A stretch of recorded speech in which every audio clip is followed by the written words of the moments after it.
Item Number SCP-5037 Object Class Euclid Special Containment Procedures Foundation elements embedded within police and emergency services are to maintain surveillance for and investigate potential SCP-5037 instances.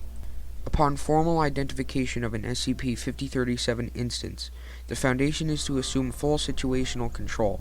Amnestics are to be administered as necessary.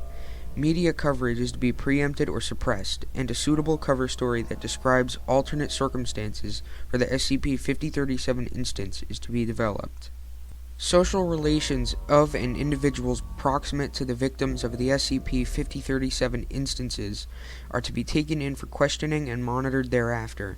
The properties in which SCP-5037 instances occur are to be purchased or otherwise acquired by the Foundation and kept under surveillance. Foundation web crawler Erica is to scan for keywords indicative of online discussion of the first 3 SCP-5037 instances, which is to be examined and intervened in as necessary to ensure informational security for the remainder of SCP-5037 instances and the Foundation. Description: SCP-5037 is a series of locked room murders committed via anomalous means, localized to residential properties within the city limits of Lubbock, Texas, and occurring approximately once a month. All SCP-5037 instances have occurred within rooms that were locked or otherwise unable to be accessed from the outside, with no means or signs of entry or exit detectable by conventional means. SCP-5037 instances have invariably occurred when there are no other persons within the residence, typically only discovered when social relations of the victims enter the residence and discern the person within the locked room is unresponsive, followed by alerting authorities. No pattern or connection between the victims of SCP-5037 has been determined. They differ in age, gender, ethnicity, and occupation, and have not been determined as ever having met or corresponded with each other.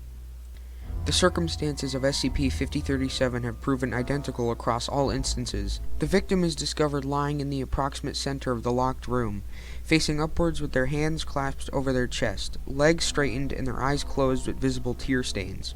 They are always smiling. The cause of death for all victims has been determined as identical to the effect of a fatal benzodiazepine overdose. The central nervous system was subjected to severe depression, resulting in coma followed by death.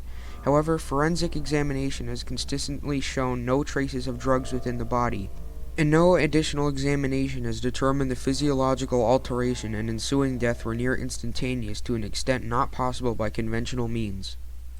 All victims have been clasped with their hands a Blue Post brand sticky note, with text identified as being written with a BIC Atlantis Comfort pen, and a transcript is available below. This is a suicide note. Please send a detective. We are sorry. We don't want to die. History: the first known instance of SCP-5037 occurred on 1/9/20 when a man named Charles Martin was found deceased within his locked windowless man cave. As a result of the circumstances, he was found and his cause of death being insufficiently examined. Foul play was not suspected and it was reported as a suicide. The second known instance occurred on 2/7/20 when the corpse of a woman named Deborah Becker was discovered in the locked room of her apartment by a neighbor. Though also reported as a suicide, the identical circumstances of the 2 deaths resulted in significant media coverage and speculation of a potential suicide cult, with some also theorizing the possibility of foul play. The third instance, occurring on 3/3/20, with a young child named Wayne Roberts found dead within his dedicated room for play, was deemed foul play and garnered national media coverage. The deaths were now regarded as part of the triple locked room murder mystery, prompting a large-scale police investigation. Foundation assets in Lubbock stepped in and assumed situational control. The anomalous nature of the deaths was discovered as if they were retroactively declared instances of SCP-5037, though it was no longer possible to prevent public knowledge of the first 3 murders and their similarity. Targeted suppression and monitoring of the coverage and discussion was put into place to maintain informational security. 11 further instances of SCP-5037 occurred over the next 10 months and were successfully kept from public knowledge, with minimal new information gleaned. Due to the investigation stalling in and attempted to satisfy the second line of the notes found within SCP-5037, which requested a detective, The personnel assigned to investigate SCP-5037 have become subject to regular rotation. On 1/3/20, Investigator Isaac Arkaya and Agent Adi Palace of the Department of Analytics were assigned to the investigation of SCP-5037. Addendum 5037.1. On 1/9/20, SCP-5037-15 occurred in a locked walk-in closet with a woman named Dorothy Walker, while all other circumstances remained identical to previous SCP-5037 instances. The contents of the note found with SCP-5037-15 had changed. A transcript follows. This is a suicide note. Please solve us. Please don't solve us. We are sorry. We don't want to die.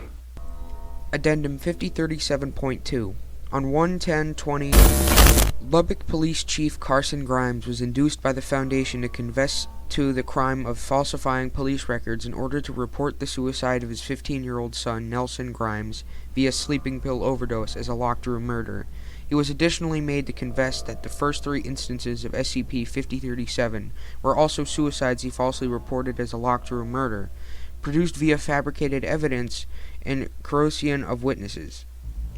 After 3 months following the course of action without additional SCP-5037 instances, SCP-5037 is pending reclassification as neutralized.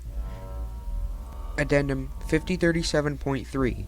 On 4/9/20, former Lubbock Police Chief Carson Grimes committed suicide in his prison cell, having overdosed on sleeping pills he requested in order to deal with recurring nightmares featuring his son.